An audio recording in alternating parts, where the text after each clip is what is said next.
In last some periods, we have completed our 2 parts from this chapter, that is alcohol and phenol. 3 parts होते या चॅप्टरमध्ये, alcohol, phenol आणि इथर. त्यातले आपण 2 part संपवलेले, that is alcohol आणि phenol. आणि आज आपण स्टार्ट करणार आहोत तो म्हणजे तिसरा आणि शेवटचा part, which is non as इथर. सो इथरमध्ये छोटासा भाग आहे, हा छोटा चॅप्टर आहे आणि पण महत्त्वाचं आहे. यात जे काही सिलेबस आहे इथरमध्ये, त्यात बरेचसे प्रश्न विचारले जातात बोर्डाच्या परीक्षेत म्हणा किंवा कॉम्पिटिटिव्ह एक्झाममध्ये म्हणा इतर. तर सगळ्यात आधी आपण माहिती करून घेऊया की इथर म्हणजे काय आहे, त्याचा फंक्शनल ग्रुप काय आहे. सो इथर हा जो आहे, this is a organic compound in which 2 alkyl or aryl groups are attached with each other with the help of an oxygen atom. हा जो आहे हा ऑक्सिजन ॲटम आहे आणि त्यामुळे याचा जनरल फॉर्म्युला जर आपण पाहिला, then it will come as ROR.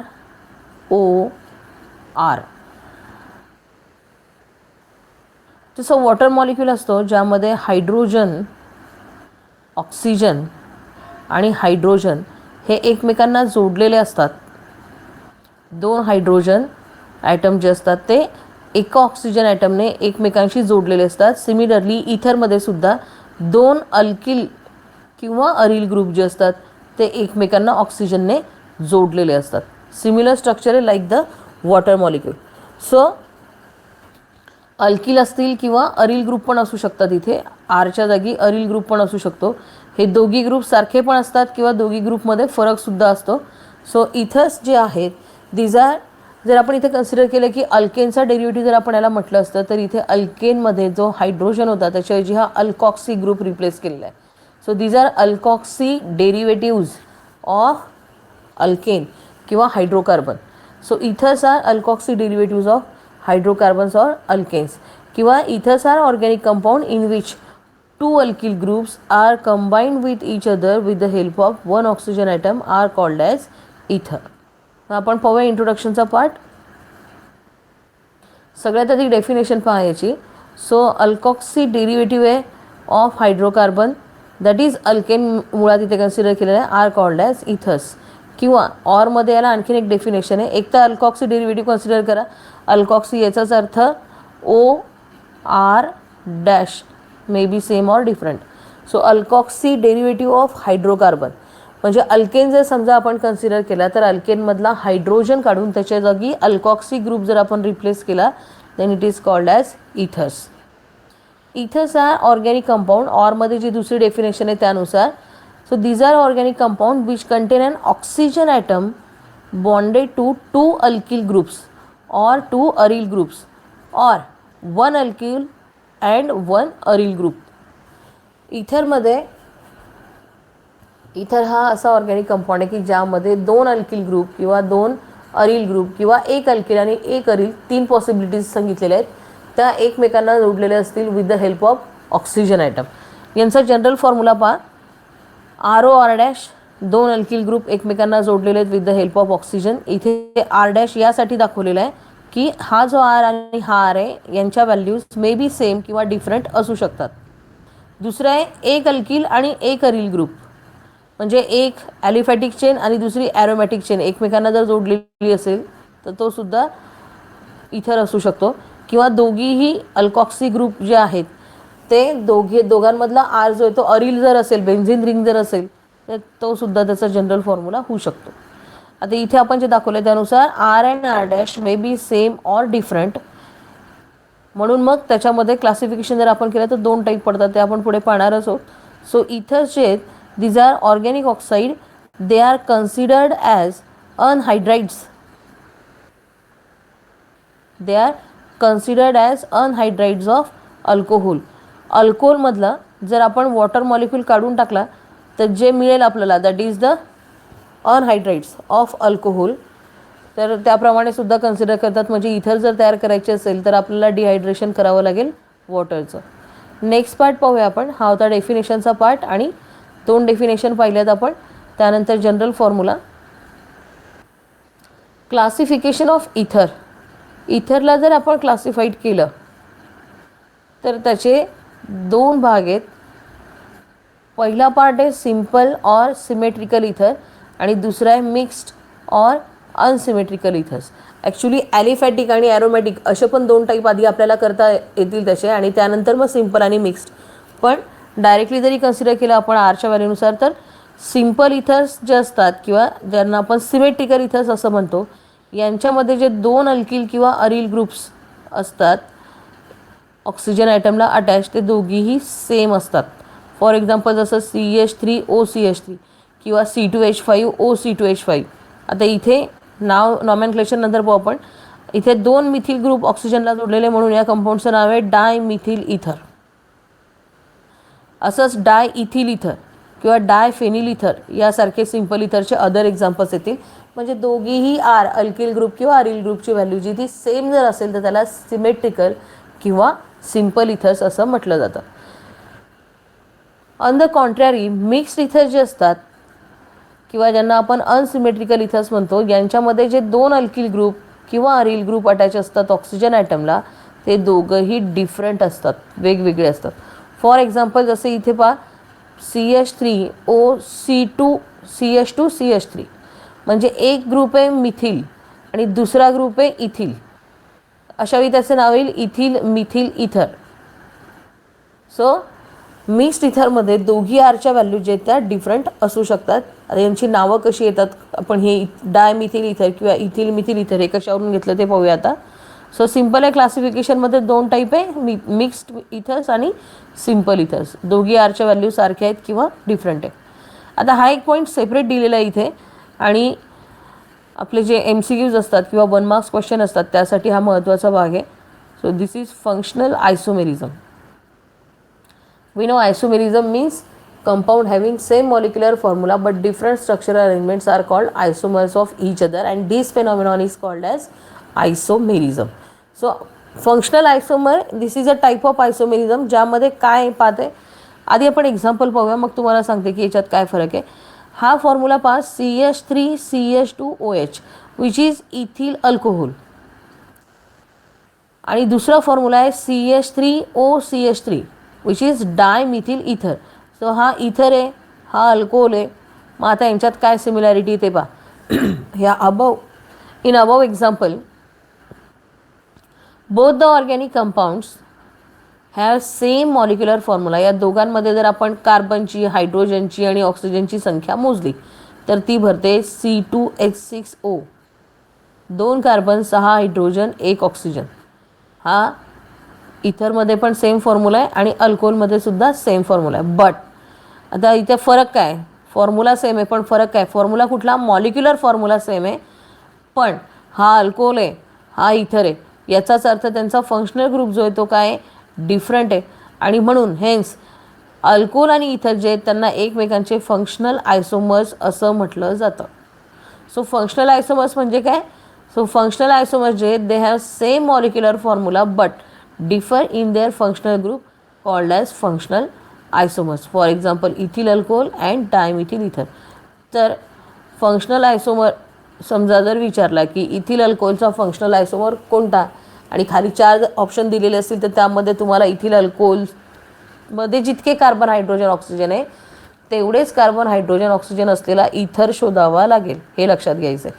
So आयसोमेरिझममधला एक टाईप आहे functional isomerism, that is molecular फॉर्म्युलासारखा असेल पण फंक्शनल ग्रुप जर डिफरंट असेल तर असे 2 एक्झाम्पल्स जे असतात ते एकमेकांचे फंक्शनल आयसोमर असतात. सो इथिल अल्कोहोल म्हणजे अल्कोहोल हा फंक्शनल आयसोमेरिझम आहे किंवा फंक्शनल आयसोमर आहे विथ इथर. आणि इथर किंवा अल्कोहोल दोघांपैकी कुणाचाही एकाचा फॉर्म्युला दिलेला असेल तर दुसरा जो आहे तो त्याचा फंक्शनल आयसोमर असेल, MCQ जर विचारला या बाबतीत तर. Next we will see nomenclature of ether. So नॉमॅनक्लेचरमध्ये आपल्याला माहिती आहे पहिली असते कॉमन नेम सिस्टीम आणि दुसरी असते IUPAC नॉमॅनक्लेचर. सो कॉमन नेम सिस्टीममध्ये जनरली काय करतात नॉमॅनक्लेचरमध्ये इथरच्या, की जे नेम जे आहेत ते according to the alkyl or aryl group attach to the oxygen atom यांच्यामध्ये घेतलं जातं, आणि वर्ड इथर हा त्याच्या पुढे मांडला जातो. यामध्ये विशेषतः अल्फाबेटिकल ऑर्डर जी ती फॉलो केली जाते. सो अल्फाबेटिकली जो ग्रुप आधी असेल त्याचं नाव आधी लिहितात. फॉर एक्झाम्पल पाहता इथे CH3CH3 दोघंही ऑक्सिजनला अटॅच आहे, सो मिथिल ग्रुप दोनदा आहे म्हणून याला नाव दिलं आहे डाय मिथिल इथर. हे कॉमन नेम आहे, IUPAC नाही. इथिल हा पण ethyl, so it is diethyl ether. इथे इथिल आहे आणि इथे मिथिल आहे. दोघी ग्रुप जर वेगवेगळे असेल तर अशा वेळी अल्फाबेटिकली जो ग्रुप आधी येतो त्याचं नाव आधी लिहायचं. फॉर एक्झाम्पल इथिलचा ई मिथिलच्या एमच्या आधी येतो म्हणून याचं नाव आहे इथिल मिथिल इथर. इथे पहा, हा जो ग्रुप आहे हा टर्शरी ब्युटिल ग्रुप आहे आणि त्याला जो ग्रुप अटॅच आहे तो आहे मिथॉक्सी किंवा मिथिल ग्रुप. सो टर्शरी ब्युटिलमधला बी आणि मिथिलचा एम, अल्फाबेटिकली टर्शरी ब्युटिल आधी येईल आणि मिथिल नंतर येईल. सो टर्शरी ब्युटिल मिथिल इथर. इथे जे प्रिफिक्सेस असतात सेकंडरी टर्शरी हे कन्सिडर करायचे नाहीत अल्फाबेटिकल ऑर्डरसाठी. त्याच्या पुढे जो अल्किल ग्रुप आहे तो कन्सिडर करायचा. सो ब्युटिल आधी येतो म्हणून टर्शरी ब्युटिल मिथिल इथर. त्यानंतर पहा इथे ही आहे बेन्झिनची रिंग ज्यालाच आपण फेनिल रिंग म्हणतो आणि हा आहे इथिल ग्रुप. सो फेनिलचा पी आणि इथिलचा ई याच्यामध्ये ई आधी येणार म्हणून याचं नाव आलं इथिल फेनिल इथर. सो कॉमन नेम सिस्टीममध्ये दोघी अल्किल ग्रुपची नावं आपल्याला लिहायची आहेत. जर दोघी अल्किल ग्रुप सारखे असतील तर त्याच्या पुढे आपण प्रिफिक्स लावतो डाय. पण दोघी अल्किल ग्रुप जर वेगळे असेल तर त्यातला अल्फाबेटिकली जो आधी येतो त्याचं नाव आधी लिहायचं आहे, दुसऱ्या अल्किल ग्रुपचं नाव नंतर आणि त्याच्या पुढे इथर हा वर्ड लावायचा आहे कॉमन नेम सिस्टीममध्ये. नेक्स्ट पाहूया आपण IUPAC नेमिंग ऑफ सिस्टीम किंवा IUPAC system of naming.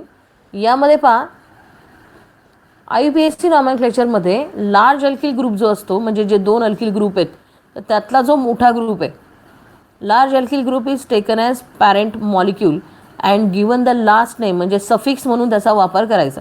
While the smaller alkyl group along with the oxygen is used as prefix and given the name alkoxy. For example जर methyl group असेल तर methoxy, ethyl असेल तर ethoxy, propyl असेल तर प्रोपॉक्सी याप्रमाणे. म्हणजे सिम्पल आहे, दोन अल्किल ग्रुप आहे, हा पहिला त्याला ऑक्सिजन ॲटम आणि हा दुसरा. तर याच्यापैकी जो लार्जर अल्किल ग्रुप आहे त्याचं नाव पॅरेंट अल्केन म्हणून कन्सिडर करायचं आहे. आता इथे आपण काही एक्झाम्पल्स पाहूया. जसं इथे दोघी पण मिथिल ग्रुप आहे. सो एक जो आहे तो ऑक्सिजनसोबत कन्सिडर करा, दुसरा तसाच कन्सिडर करा कारण दोघी सेम आहे. सो हा येईल मिथॉक्सी मिथेन. आता इथे पहा, हा इथिल ग्रुप आहे आणि हा मिथिल ग्रुप आहे. सो मिथिल ग्रुप जो आहे तो लहान आहे आणि इथिल ग्रुप लार्जर आहे तर त्याला इथेन म्हणून कन्सिडर करायचं शेवटी आणि त्याला प्रिफिक्स काय लावायचं नावाच्या पुढे. हा methyl with oxygen that is methoxy. हा पण इथिल आहे, हा पण इथिल आहे, सो हा झाला इथॉक्सी इथेन. त्याच्यानंतर पहा, हा मिथिल आहे आणि हा बेन्झिन किंवा फेनिल आहे. आता याला जर आपण कन्सिडर केलं अल्केन तर हा बेन्झिन होईल म्हणून त्याचं नाव शेवटी येईल आणि हा येईल मिथॉक्सी बेन्झिन याप्रमाणे. सो IUPAC नॉमेनक्लेचर लिहिताना लक्षात ठेवायचं की ऑक्सिजन ॲटमला अटॅच असणारे जे दोन अल्किल ग्रुप आहेत किंवा अरिल ग्रुप आहेत त्याच्यातला जो लार्जर म्हणजे मोठा असेल त्याचं नाव सफिक्स म्हणजे शेवटी यायला पाहिजे आणि जो राहिलेला ग्रुप आहे तो ऑक्सिजनसोबत कन्सिडर करायचा लाईक मिथॉक्सी, इथॉक्सी, प्रोपॉक्सी आणि त्याला प्रिफिक्स नावाच्या आधी म्हणून कन्सिडर करायचं. काही एक्झाम्पल्स दिले तिथे, हे पुस्तकातलेच एक्झाम्पल्स आपण पाहूयात. CH3OCH3 हा टेबल तयार केला आपण, स्ट्रक्चरल फॉर्म्युला, कॉमन नेम आणि IUPAC नेम. सो CH3 दोनदा आहे म्हणून हा झाला डायमिथिल इथर, हे त्याचं कॉमन नेम आहे आणि मिथॉक्सी मिथेन हे त्याचं IUPAC नेम आहे. त्याच्यानंतर पहा, हा CH3 आणि हा आहे CH2CH3 म्हणजेच हा झाला इथिल मिथिल इथर, हे कॉमन नेम आहे आणि मिथॉक्सी ग्रुप आधी घ्यायचा कारण इथिल ग्रुप लार्जर आहे. मग मिथॉक्सी इथेन हे त्याचं IUPAC नेम आहे. हा आहे मिथिल विथ ऑक्सिजन आणि हा 1, 2, 3 म्हणजे हा झाला प्रोपिल ग्रुप. तर याचं IUPAC नेम येईल methyl n propyl, alphabetically M आधी येतो. आणि नॉमेनक्लेचर सिस्टीममध्ये हा जो मिथॉक्सी ग्रुप आहे हा ऑक्सिजन नंतरच्या पहिल्याच कार्बनला अटॅच आहे म्हणून याचं नाव येईल 1 methoxy propane. C6H5OCH3 methyl phenyl इथर, याला एक कॉमन नेम आहे ॲनिसोल आणि यालाच नाव दिले आपण दुसरं मिथॉक्सी बेन्झिन. बेन्झिनची रिंग सेपरेट केली आणि मिथॉक्सी ग्रुप सेपरेट केलेला आहे. नंतर पहा, बेन्झिनच्या रिंगला OCH2CH2CH3 इथे पाहिजे होता. फेनिल रिंग आहे आणि त्याला प्रोपिल इथर अटॅच आहे. सो फेनिल एन प्रोपिल इथर अल्फाबेटिकल ऑर्डरप्रमाणे. आणि IUPAC नॉमेनक्लेचरनुसार हा बेन्झिन आहे आणि हा 1 प्रोपॉक्सी बेन्झिन याप्रमाणे याचा IUPAC नेम येईल, कारण या 3 कार्बनपैकी पहिल्या कार्बनला हा ग्रुप अटॅच आहे. नंतर पहा इथे हे स्ट्रक्चर घेतलेलं आहे याप्रमाणे, म्हणजे हे कार्बन झाले, हा पहिला कार्बन, हा दुसरा कार्बन, हा तिसरा आणि हा चौथा. 4 कॉर्नरला 4 कार्बन. त्यातल्या इथे CH3 आणि हा आहे OCH3. इथे कॉमन नेम जे आहे ते घेतलेलं नाही आहे, पण IUPAC नेम पहा इथे नंबरिंग जी स्टार्ट केलेली आहे ती इथून कन्सिडर करणार आपण पहिल्या कार्बन, जिथे जास्तीत जास्त ब्रांचिंग आहे. हा दुसरा कार्बन, हा तिसरा आणि हा चौथा. आणि त्यानुसार हा येईल 2-methoxy-1,1 डायमिथिल सायक्लोब्युटेन. कारण ब्युटेन आहे हा 4 कार्बन आहे म्हणजे, पण सायक्लिक फॉर्ममध्ये रिंग स्ट्रक्चरमध्ये. आणि त्यानुसार नंबरिंग जर आपण टाकली तर 2-methoxy-1,1 डायमिथिल, एकाच जागी 2 मिथिल ग्रुप आहे म्हणून सायक्लोब्युटेन अशी ही नॉमेनक्लेचर सिस्टीम आहे for ether. Common name and IUPAC name. Next we will see methods of preparation of ethers. यामध्ये जास्त रिएक्शन नाही आहेत, केमिकल रिॲक्शन पण फार कमी आहेत इथर्सच्या. तर पहिली रिॲक्शन जी ती आहे by dehydration of alcohol. Dehydrate करणे म्हणजे वॉटर मॉलिक्यूल रिमूव्ह करणे. So alcohol undergoes dehydration in presence of protic acids like H2SO4 और H3PO4. सल्फ्युरिक ॲसिड किंवा फॉस्फोरिक ॲसिड यांच्या प्रेझेन्समध्ये अल्कोहोल जो आहे तो डिहायड्रेट होतो आणि इथर्स फॉर्म करतो. The formation of the reaction product alkene और ether depends on the reaction condition. इथे 2 प्रोडक्ट तयार होतात, आयदर अल्किन किंवा इथर. बट अल्किन तयार होईल की इथर तयार होईल, it depends on the reaction condition. मग काय रिॲक्शन कंडिशन? तर फॉर एक्झाम्पल इथेनॉल जर आपण डिहायड्रेट केला टू इथिन म्हणजे alkene in presence of sulphuric acid at 443 kelvin. जर 443 केल्विन टेम्परेचर असेल तर इथेनॉल डिहायड्रेट जर केला तर तो इथिन फॉर्म करेल म्हणजे अल्किन फॉर्म करेल. बट ॲट 413 केल्विन जर कमी टेम्परेचर असेल थोडं, सो इथॉक्सी इथेन म्हणजेच डायइथिल इथर तयार होईल ॲज द मेन प्रोडक्ट. आता इथे तुम्ही टेम्परेचरमधला डिफरन्स जर कन्सिडर केला तर तुमच्या लक्षात येईल की कमी टेम्परेचर असेल तर इथर तयार होतो, जास्त टेम्परेचर असेल तर अल्किन तयार होईल.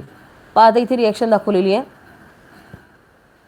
इथेनॉल CH3CH2OH 2 कंडिशन आहे, 1 ॲट 443 केल्विन आणि दुसरी कंडिशन आहे 413 केल्विन. दोघी रिॲक्शनमध्ये sulphuric acid as a dehydrating agent वापरलेला आहे. सो ही रिॲक्शन आपण ऑलरेडी अल्कोहोलमध्ये पाहिलेली आहे. सो अल्कोहोल जो आहे तो हा वॉटर मॉलिक्यूल लूज करेल, त्याचबरोबर तो त्याच्या शेजारी जो कार्बन आहे तिथून पण एक हायड्रोजन काढेल आणि त्यामुळे इथे आपल्याला प्रोडक्ट मिळेल CH2 double bond CH2 that is इथिन.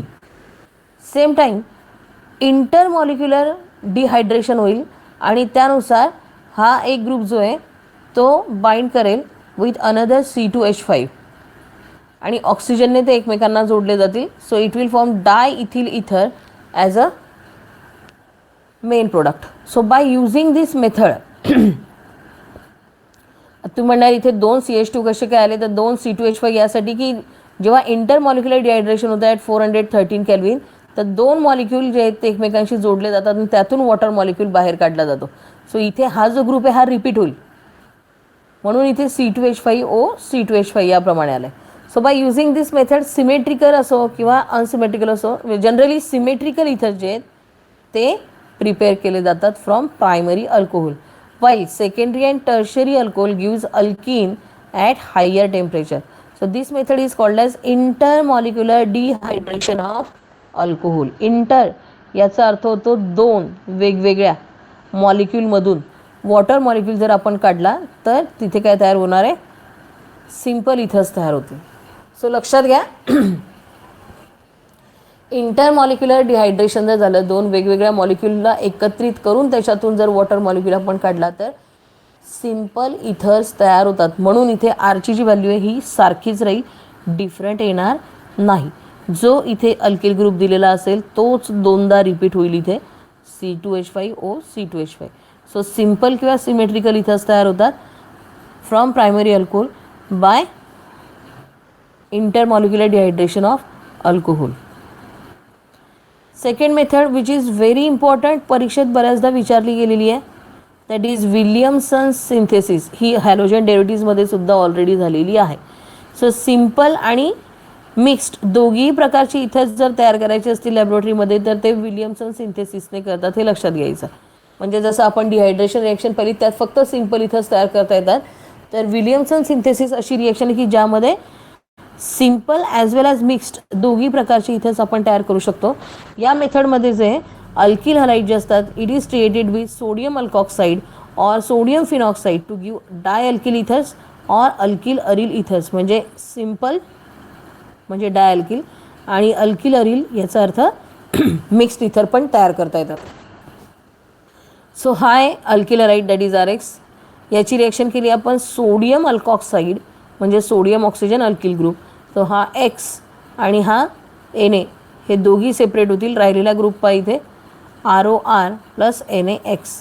ही आरच्या व्हॅल्यूज ज्या आहेत त्या आपण सेम किंवा डिफरंट घेऊ शकतो. सेम इन केस ऑफ जर सिंपल इथर तयार करायचे असेल तर दोघी आरच्या व्हॅल्यू सेम लागतील आणि दोघी आरच्या व्हॅल्यू डिफरंट घेतल्या तर मिक्स्ड इथर तयार होतील. Similarly RX plus NaO AR म्हणजे अरिल ग्रुप, तर तिथे तयार होईल ROAR प्लस NaX.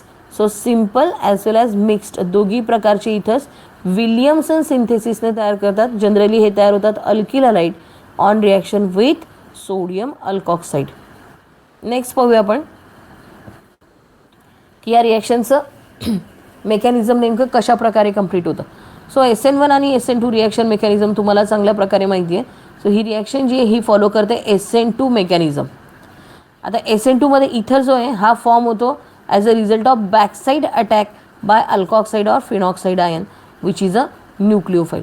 आता SN1 SN2 जर तुम्हाला आठवत असेल तर पहा SN2 मध्ये फक्त बॅकसाइड अटॅक पॉसिबल आहे, फ्रंट साइड अटॅक पॉसिबल नाही आहे. So the alkyl halide used in this reaction must be primary. म्हणजेच प्रायमरी असेल तरच ही रिॲक्शन व्यवस्थितपणे होईल अल्किल हलाइड जो आहे. कारण आपण जे स्पेसिफिकेशन पाहिलं होतं की SN2 रिॲक्शन होण्यासाठी कुठल्या गोष्टी महत्त्वाच्या आहेत, तर एक लिटिल आणि टायनी ग्रुप जर असतील तर ते फेवरेबल आहे रिॲक्शनसाठी. म्हणजेच प्रायमरी सेकंडरी टर्शरी अल्किल हलाइडच्या ऐवजी प्रायमरी हलाइड जो आहे तो जास्त सस्टेनेबल आहे या रिॲक्शनसाठी. दुसरं म्हणजे दोघी साईडने अटॅक होत नाही, फक्त बॅक साईड अटॅक पॉसिबल आहे. सो त्याप्रमाणे इथे आपण घेतलेलं आहे tertiary methyl ether can be synthesized by the reaction of methyl bromide with sodium tertiary butoxide. So sodium tertiary butoxide हा फॉर्म्युला आहे त्याचा. याची रिॲक्शन केली आपण मिथिल ब्रोमाइड जो लहान ग्रुप आहे आणि बॅकसाइड अटॅक केला आहे याच्यावर. तो ब्रोमिन जो आहे तो इथे बाहेर टाकला जाईल आणि इथे आपल्याला मिळेल टर्शरी मिथिल इथर. हा ग्रुप इथे रिप्लेस केलेला आहे ब्रोमिनच्या जागी, म्हणजे CH3 आणि त्याला हा एवढा ग्रुप अटॅच झालेला आहे with the help of backside attack. मग हा इथला सोडियम आणि इथला ब्रोमिन हे NaBr फॉर्म करतील. So this reaction takes place as per the SN2 reaction mechanism which results in formation of tertiary butyl methyl ether. म्हणजे दोन गोष्टी महत्त्वाच्या, एक म्हणजे बॅकसाइड अटॅक होतो आणि दुसरं म्हणजे स्मॉल ग्रुप जे असतात ते पार्टिसिपेट करतात as a reactant. Physical properties पाहूया आपण इथे. दोनच, मग याच्यावरून लक्षात घ्या की फक्त दोन मेथड दिलेल्या आहेत आपल्याला प्रिपरेशनच्या. एक म्हणजे डिहायड्रेशन ऑफ अल्कोहोल आणि दुसरी जी मेथड आहे that is Williamson synthesis. Now we will see the physical properties of ethers. पहिली प्रॉपर्टी पहा, जे लोअर मेंबर्स आहेत these are gases or volatile liquids. जे लोअर मेंबर आहे म्हणजे पहिले 2-3 मेंबर जे आहेत that is dimethyl ether, methyl ethyl ether किंवा डायइथिल इथर. तर हे पहिले 2 मेंबर गॅसेस आहेत आणि दुसरा मेंबर जो आहे तो व्होलेटाईल लिक्विड आहे. So they are colourless liquid with pleasant ethereal order. एक प्लेजंट असा इथेरल ऑर्डर असतो. आता इथेरल ऑर्डर कम्पॅरेटिव्हली जर आपण कन्सिडर केला समजा की आणखीन कुठल्या प्रकारचा स्मेल जो आहे तो इथेरल येतो, तर जनरली प्लेझेंट असा आणि कलरलेस लिक्विड असतं, त्याला कुठल्याही प्रकारचा रंग नाही आहे आणि याचा ऑर्डर जो आहे तो इथेरल ऑर्डर असतो. So similar to alcoholic smell, पण त्यातल्या त्यात जरा प्लेझेंट स्मेल असतो. इथरचे जे असतात वेपर्स फॉर्म होतात आणि हे वेपर जे असतात ते हायली इन्फ्लामेबल, लगेच पेट घेऊ शकतात. सो इथर फायर जी आहे तिला जर आपल्याला एक्सटिंग्विश करायचं असेल तर त्यासाठी कार्बन डायऑक्साईड किंवा पायरीन एक्सटिंग्विशर जे आर वापरले जातात आणि पाण्याने ती जे आहे ते विझत नाही, कारण पाण्यावर जे इथर फ्लोट होतं ऑन वॉटर, इनसोल्युबल असल्यामुळे पाण्यावर फ्लोट होतो. तर ते आग जर लागली समजा इथर वेपर्सची, ती विझवण्यासाठी आपल्याला कार्बन डायऑक्साईड किंवा पायरीनचा वापर करावा लागतो.